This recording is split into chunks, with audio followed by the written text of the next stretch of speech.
자, 이번 시간에는 원리학계 두 번째 시간입니다. 저번 시간에는 단리법과 복리법을 배웠지. 자, 다시 한번 복습하면 단리는 뭐더라? 원리학계는 A의 원금에다가 1 플러스 NR. 그러니까 이자에 대한 이자만 계속 원래 제일 처음 불입했던 원금 있잖아. 그거에 대한 이자를 붙여주는 거야. 계속. n번 붙여주는 거지. n년 후에 같으면 n번 붙여주는 거지. 그러니까 100만 원을 넣고 5만 원이 이제 5%가 이자다. 연이율이 5%다. 이러면 100만 원에 5%는 5만 원이잖아. 그럼 1년 지나면은 100만 원하고 5만 원 붙여주니까 105만 원. 그럼 2년 지나면 5만 원을 더 주니까 110만 원, 115만 원, 120만 원 이런 식으로 올라가는 겁니다. 그쵸? 그러니까 5만 원씩 7년 동안 붙으면 5, 7, 35, 35만 원이 이자로 붙는다 이 말이에요. 이게 단리법. 그지? 복리는 중복해가지고 올라가는 거니까 얘는 A에 1 플러스 R에 N제곱 이와 같이 올라갑니다. 지수꼴로 올라가는 거거든요. 그럼 얘는 좀 복잡하게 되겠죠. 자, 그 다음에 기수불이라는 말은 기수불하고 기말부라고 나오는데 이제 적금이야. 적금인데 이제 복리 우리가 앞에 복리를 배웠지. 복리는 뭐냐면 A1을 R%로 이자 R%로 N년 동안 계속 쭉 놔뒀을 때에 얘가 이만큼이 된다 이 말이야.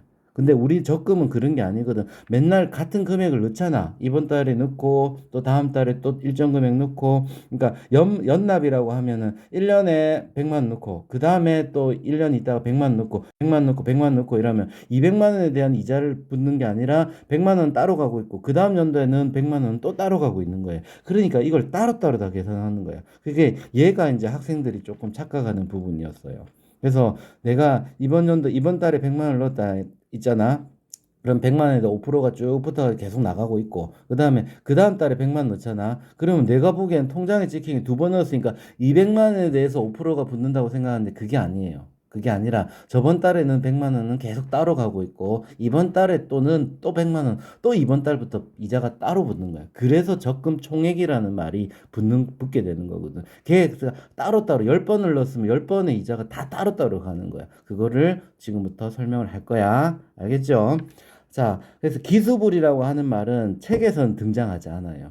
지금 책이 교과서 바뀌었거든. 그래서 그렇게 안 하고 매년 초에 넣어서 N년 후 말에 받는 적금의 총액을 우리는 이렇게 말이 나와요. 그래, 뭐 옛날에는 이걸 기수불, 그러니까 해기자거든요.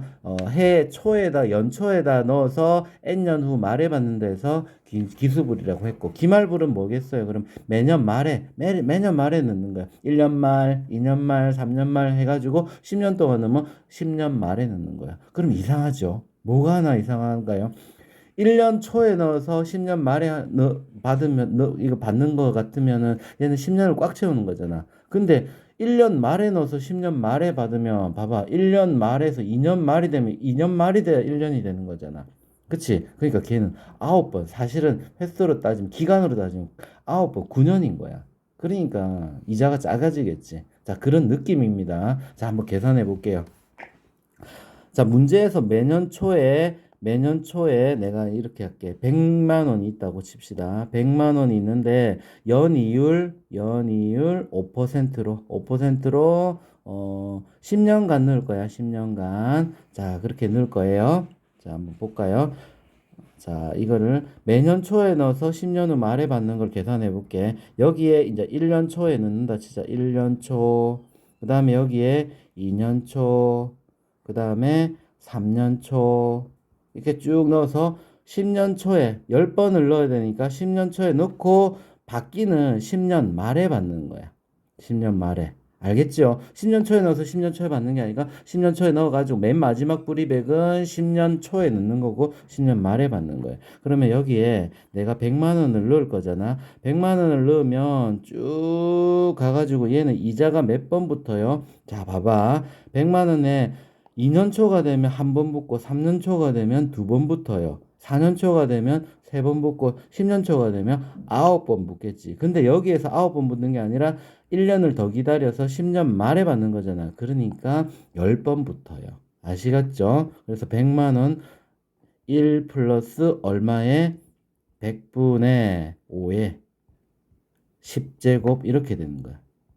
알겠습니까? 그래서 얘를 이렇게 쓰지 말고 이제 그냥 여기 원금과 1을 해당하고 이자가 100분의 5잖아. 그래서 1 플러스 100분의 5는 여기 미지수가 있을 때는 이렇게 나타내지만 실제로는 그냥 100 곱하기 얼마고 1.05로 계산하면 돼요. 10제곱. 자, 그 다음에 2년 초에 내가 다시 100만 원을 부을 거잖아. 100만 원을 부으면 얘는 조금 총액이 나중에 총액이 이자가 한번 덜 붙을 거니까 100만 원 곱하기 1.05 1에 해당하는 건 그 원금 0.05에 해당하는 거는 이자 이렇게 얘는 9제곱 이렇게 되겠지.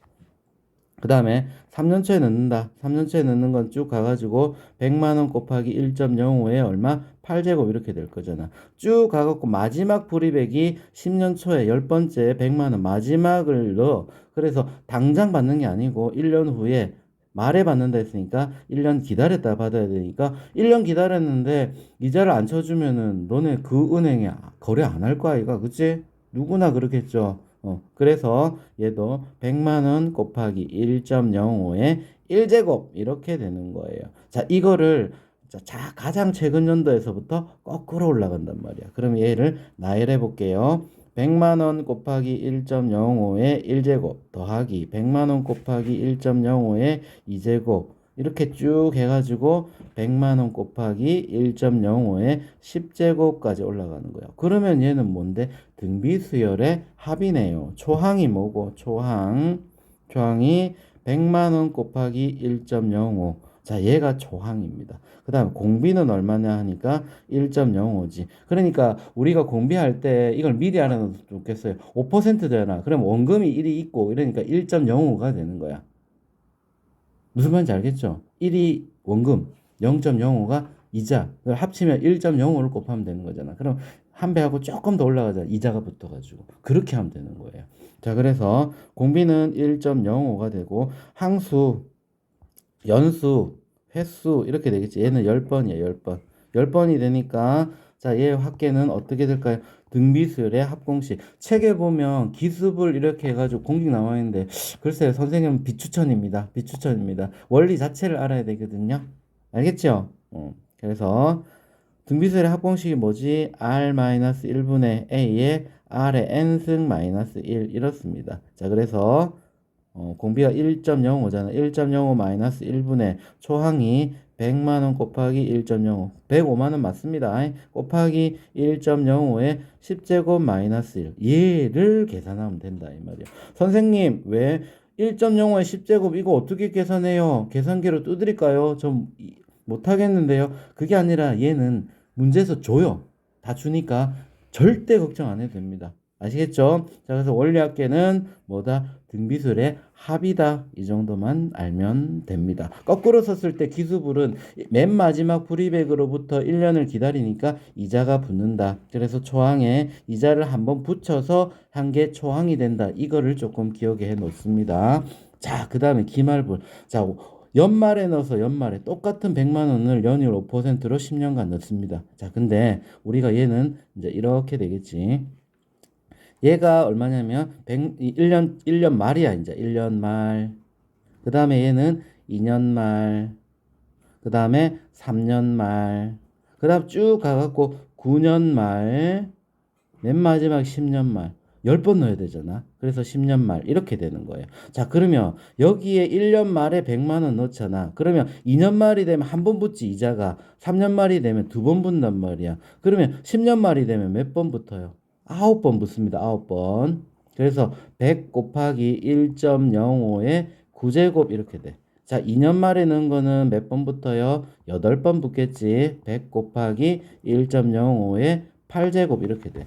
자, 9년 말에 넣은 거는 쭉 가갖고 9년 말에 넣은 거는 100 곱하기 1.05에 1제곱 되지. 얘는 9번 넣었잖아. 왜냐면 1년 말에 한 번, 2년 말에 두 번 이렇게 해갖고 9년 말에 9번. 몇 번 넣어야 된다고요, 여러분들? 10번. 초도 10번. 그지? 그래서 연초에 넣어가지고 연말에 받는 거는 10년 넣으면은 10년 초가 제일 마지막 불이백이 되지만 연말에 넣는 건 10년 말을 꽉 채운 게 맨 마지막 불이백이 되는 겁니다. 그치? 그래서 얘가 100만원. 자, 오늘 100만원 넣고 내일 받는 거야. 얘는 이자 붙겠니? 안 붙겠니? 안 붙어요. 그래서 얘는 100만 원 그대로야. 1.05에 이자 안 분단 말이야. 이거를 거꾸로 가는 거야. 이거를 거꾸로 가. 그러면 얘는 이렇게 되는 거지. 초항이 100만 원 더하기 100만 원 곱하기 1.05의 1제곱 해가지고 제일 끝에가 어떻게 100만 원 곱하기 1.05의 몇 제곱? 9제곱. 자, 그러면 한번 볼까? 초항은 얼마? 100만 원. 초항 100만 원. 그지? 100만 원. 그다음에 공비는 1.05 똑같아요. 1.05 똑같고 항수는 10. 그러니까 10번 넣었으니까 1년 만에 해가 10번 넣었으니까 뭐로 구한다고? 등비술의 합. 그래서 1.05 마이너스 1분의 100에 1.05에 10제곱 마이너스 1. 1.05에 10은 계산 안 해도 된댔지. 나와 있으니까. 자, 그러면 얘하고 차이가 가장 큰 차이가 뭡니까? 연초에 넣어서 연말에 받는 거는 초항이 이자를 한번 붙인다. 이렇게 생각하고 5%다 이라면 그 공비가 뭐 1.05, 3%다 이라면 얼마? 1.03 이런 식으로 계산을 하면 된단 말이야. 그치? 알겠죠? 항수는 불입 연수 횟수를 하면 되는 겁니다. 이해하겠지? 얘가 월마다 넣으면 월 이율로 하면 돼. 1년 동안 넣으면 월마다 넣으면은 1년이 12달이니까 12번 12회가 되는 거잖아. 그치? 그러니까 n 대신에 12를 집어넣으면 되는 거야. 1년 동안 계속 한 달마다 넣는다고 하면. 알겠죠? 그런데 월 초에 넣느냐, 월 말에 넣느냐에 따라서 초항값이 달라지는 겁니다. 알겠죠? 그러면 초에 넣어서 말에 받는 거는 초항에 이자를 한번 붙인 게 초항이 되는 거고, 그 다음에 말에 넣어서 말에 받는 거는 제일 최근에 넣은 것부터 계산하기 때문에 그냥 이자를 안 붙인다 이 말이야. 오늘 넣어서 내일 받을 건데 이자 붙여주겠니? 은행에서? 안겠지. 그렇게 손해보면서 은행 장사 안 하겠죠. 은행은 정말 정확합니다. 알겠죠? 자, 그래서 이게 기수불과 기말불의 차이입니다. 딱 차이가 하나밖에 없지. 뭐 초항에 이자가 붙는 게 연초에 넣어서 연말에 받는 거. 그 다음에 이자가 안 붙는 게 연말에 넣어서 연말에 받는 겁니다. 월초에 넣어서 연말에 받고 뭐 월말에 넣어서 연말에 받고 이렇게 이것도 월로 계산하는 것도 있습니다. 월 이율로. 아시겠죠? 자, 이걸 토대로 나중에 문제를 조금 적용해 보도록 합니다. 이상입니다.